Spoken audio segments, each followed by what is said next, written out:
सूरत कुमार योगी राम सूरत कुमार योगी राम सूरत कुमार जय गुरु राया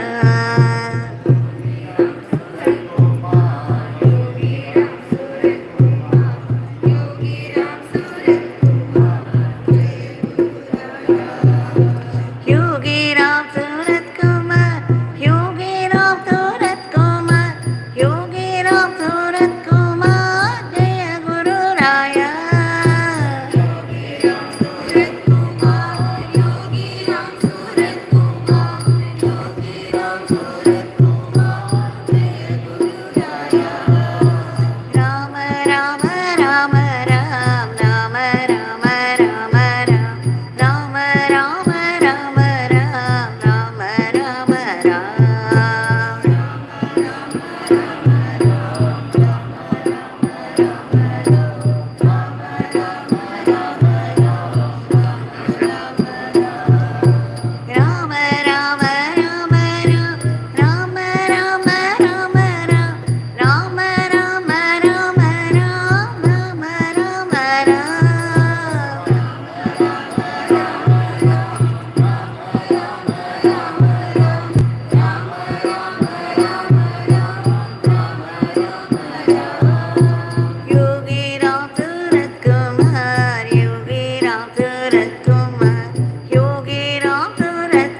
Rama Rama Ram Rama Rama Rama Ram Rama Rama Rama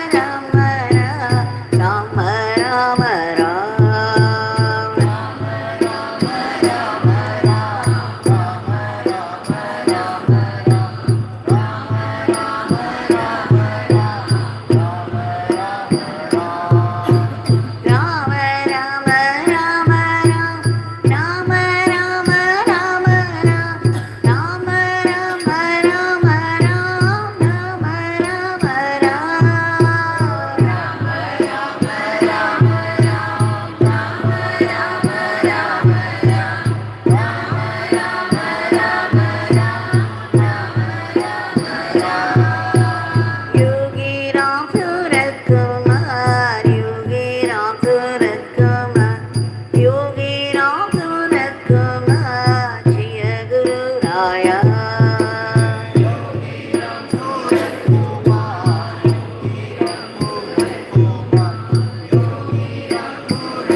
Rama Rama Rama Rama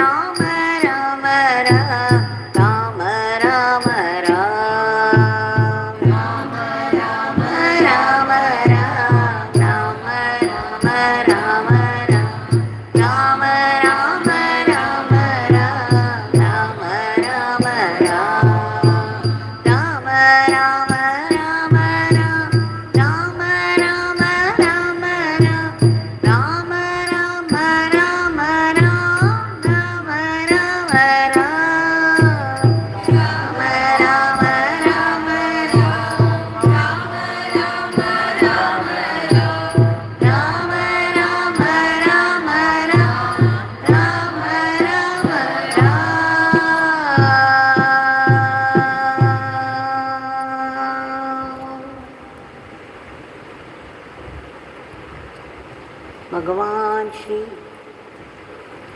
Yogi Ram Surat Kumar की जय। सर्वं Yogi Ram Surat कुमारार्पणमस्तु।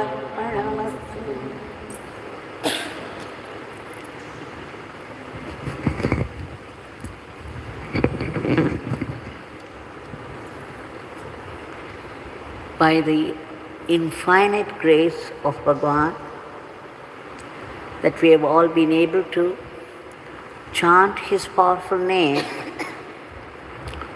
this auspicious time of this evening, twilight. I have offered with gratitude the Nama lotuses at the lotus feet of Bhagavan.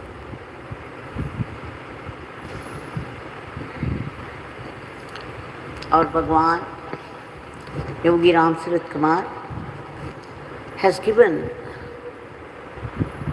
some Mahavakyas to all of us. It is up to us to contemplate on that and go into the depths of its meaning and imbibe them into our system to experience it. We all know the one incident that I've shared quite a few times. I don't think people would forget so easily. That once, after the whole night's staying up, chanting and chanting and chanting His name, and I completed 20,000 times. The early morning when Bhagavan came and sat on his seat, it's not without some pride that I announced to him that I had completed 20,000 namas the whole night. And I expected a pat on the back, and if not, at least a smile, an encouraging smile from his face. But all that I got was only a frown. And Bhagavan said, "Did you say you chanted? Do you think that you could chant? It's my Father who made you chant. Remember that. It's my Father." It came as a slap at that moment, for I had expected something in return for what I did, for one thing. And then, of course, I thought that I was doing it. But then I understood the wisdom behind it, the true wisdom. This is one Mahavakya that Father is making us do everything, which includes our prayer, which includes our Nama chanting, which includes all our tapasya. Another time he said, he used to make me read books, many books in those 7 years. If you go to Sudama, you can still see all those books arranged in the cupboards. There was one particular book which was very difficult to understand, and yet he would not say stop. So I had to go on and on. It strained my eyes because the letters were small and very difficult to understand. It's all about the cosmic levels, the varied levels of consciousness and the human races. When I complained to Bhagavan that I didn't understand anything at all, and why would he make me do it? That came the reply, accompanied by peals of laughter. Devki, even this beggar doesn't understand anything, Devki. And then another burst of laughter. And then he said that Mahavakya, Devki, my father wants you to read it. He will put it to use. We have to contemplate. Everything that happens is because Father wants it. We don't have to worry whether it's going to bear fruit or not, because Father will put it to use. All that we have to remember, that is Father behind it all. That we are only puppets in His hand. This is something familiar to all of you because I've shared it quite a few times. But then this must be assimilated. This must go into the bloodstream, because they reveal the secrets of the soul. And then it would begin to express itself. These profound truths would express themselves through actions. Now, where is this Father living? Where is He?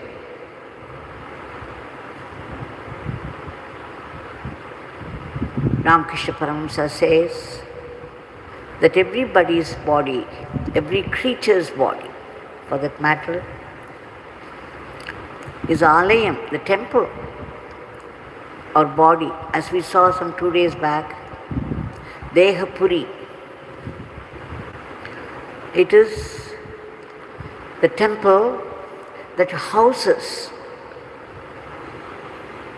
the Paramatma, the Antaryami, in the spiritual heart, inside each one of us.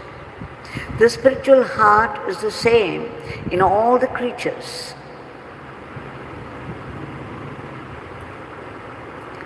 And this Paramatma,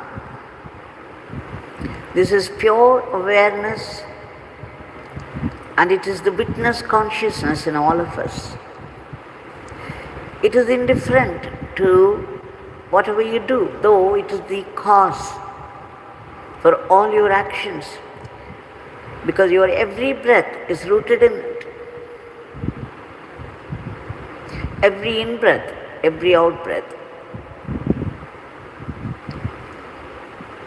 So this pure awareness, for some reason, decided to manifest, to create the whole cosmos. Then it became prana, prana shakti, the vital force that occupied the whole cosmos. In fact, it is this prana shakti that became the whole cosmos. And it also manifested as Om, the Shabda Brahman. And this prana, in the Akhanda, this is called Anda Brahmanda, the universe. In the universe, the universal prana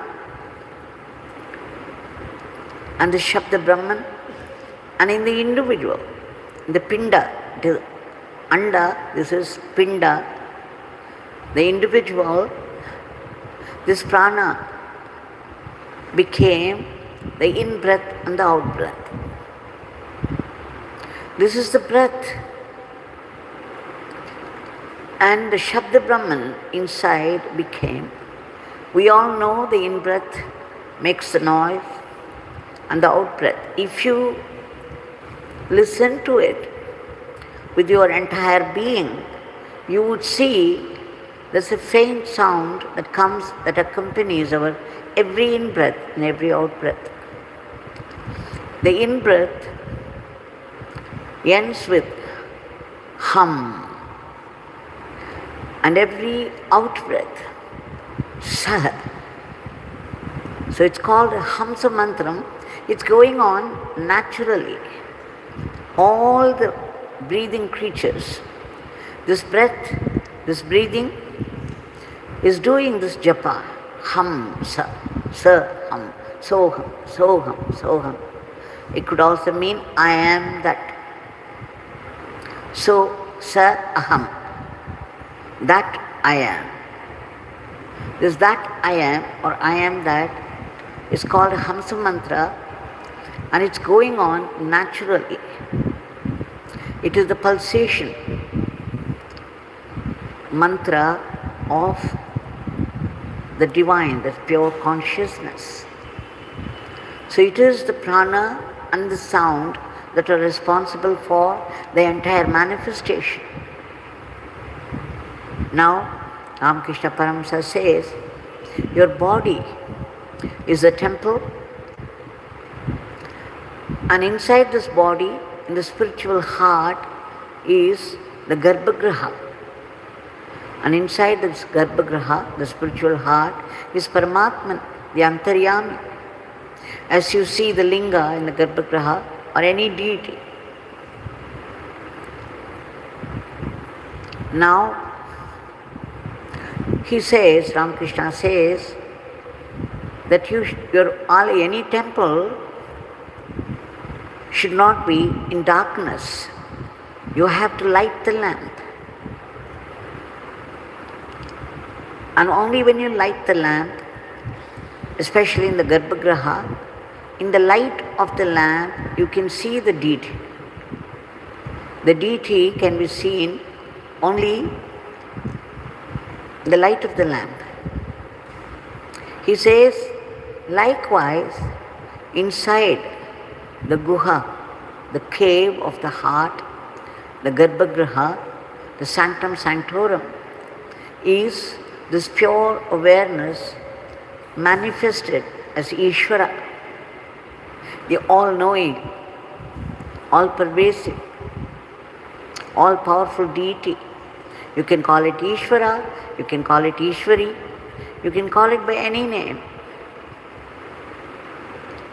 Now, we have to light the lamp of knowledge there. Now, our Bhagwan says, if you have to light the lamp of knowledge, first you light the lamp of Nama on your tongue. Nama Deepa must be lighted and must be kept burning. This is the inspiration. Now this will throw light both inside and outside. And in the light of the Nama Deepa, you can see your personal God inside. Because this minute you call out the name of God, the witness consciousness is pure awareness which is indifferent, which is absorbed in self. Now wakes up as your personal God. If you call out to Shiva, it becomes Shiva. If you call out to Narayana, it becomes instantly Narayana. It manifests. And then, what does it mean again? The Mahavakya of Bhagwan. When you call out the name of God, the Nami is instantly present. Another Mahavakya we have to contemplate deeply and imbibe it until it becomes truth for us. For it is the truth. But it is Bhagwan's truth, it must become our truth. It will become our truth only by our practice.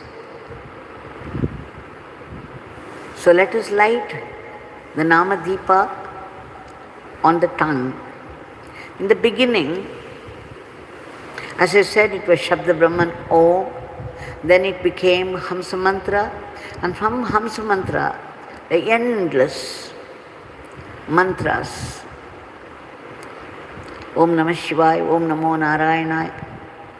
Mantras are there, and every letter of the mantra is infused with God's power, God's Shakti. And especially when you receive it from a Guru who has become one with the Divine, it carries so much power. In the beginning of your Nama chanting, you do it with the lips and do it loudly. So the lips touch, the lips are in contact with the Nama.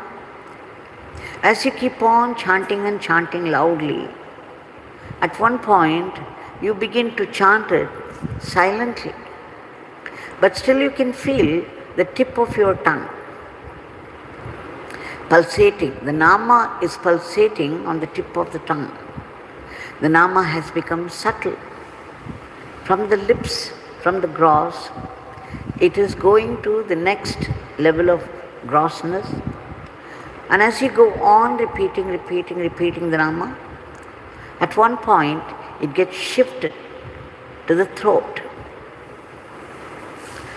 center.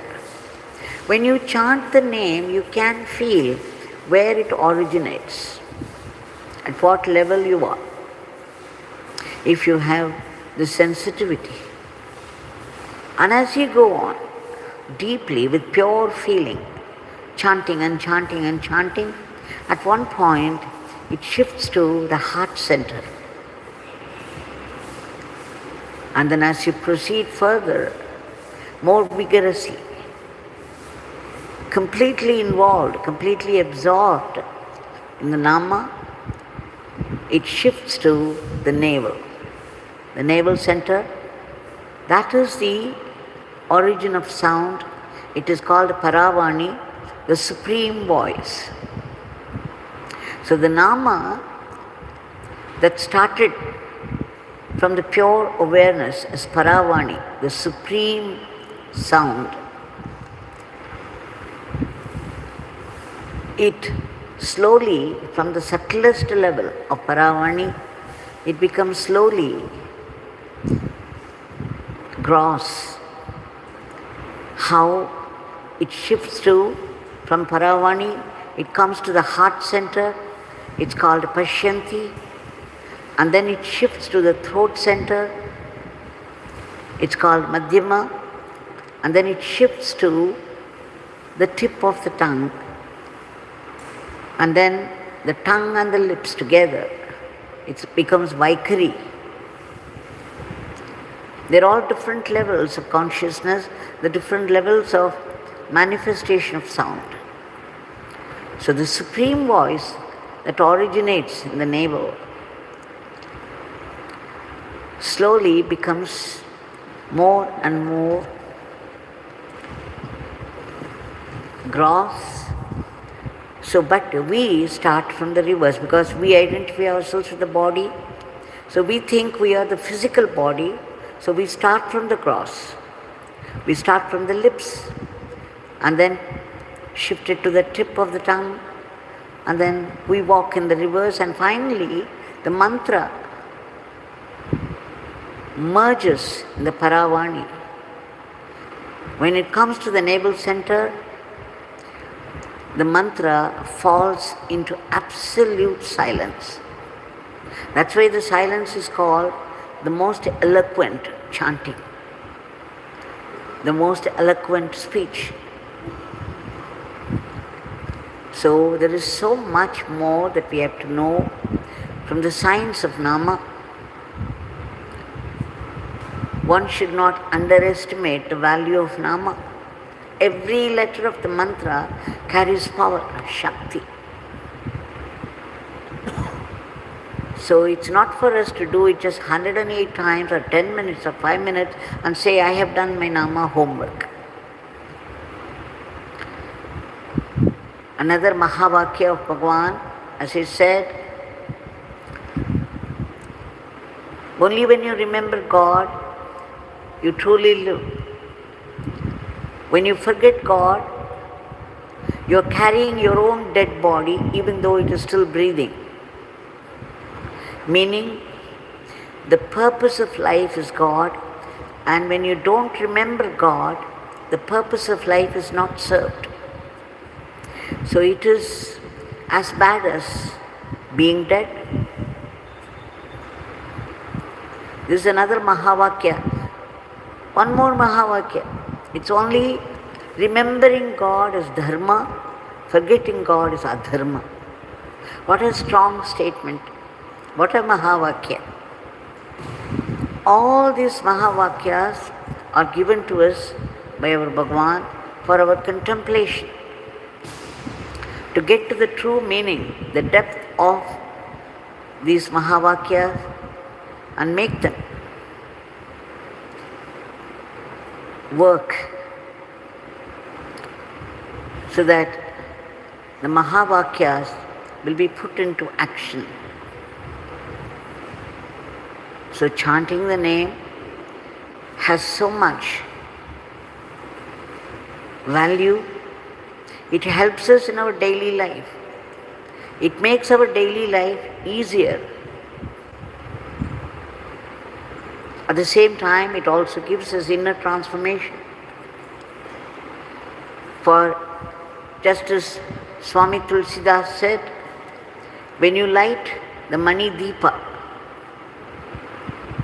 Nama Deepa on your tongue, it removes the darkness, all the darkness inside, and it throws light outside as well. So let us remember the great Vakyas, the Mahavakyas of our Bhagavan, and contemplate, bring them to our mind again and again and again.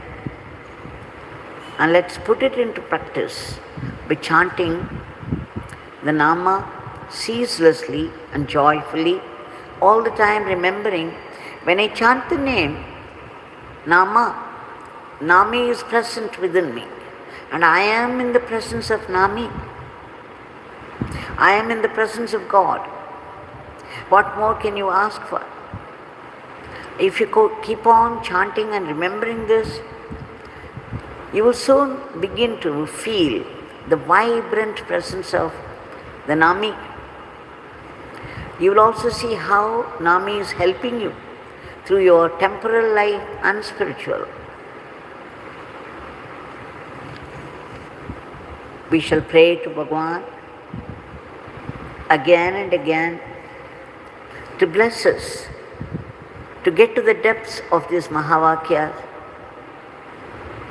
and execute them in our daily practice. Now we shall offer our today's prayer. Bhagavan, we beg you again and again, for that's all we can do, and we do it 1,000,000 times, for your immediate divine intervention to bring forth a dharmic normalcy to today's world of violence. There is so much violence. There is so much enmity that's growing. There is so much disharmony, disorder, and indiscipline. People live any way they like and create a philosophy of their own to suit themselves. And there's already this war going on with its disastrous consequences, not to mention those terrible diseases that attack us unawares and the furies of nature. Bhagwan, we beg you to stop this war immediately so that peace is prevalent. Please bring in peace, order, harmony, and discipline, and growing friendship and mutual help to today's world. And we beg you again to keep those diseases and the furies of nature under control. We also beg you to uproot all the negativities of the human mind, the asuric thoughts, which are responsible for today's world. We also beg you to reach out to all those people in the whole world who have been caught in the trap of Maya and are going through, due to some past karma, they are in anguish, unable to get help or protection. We beg you to reach out to them and do the needful.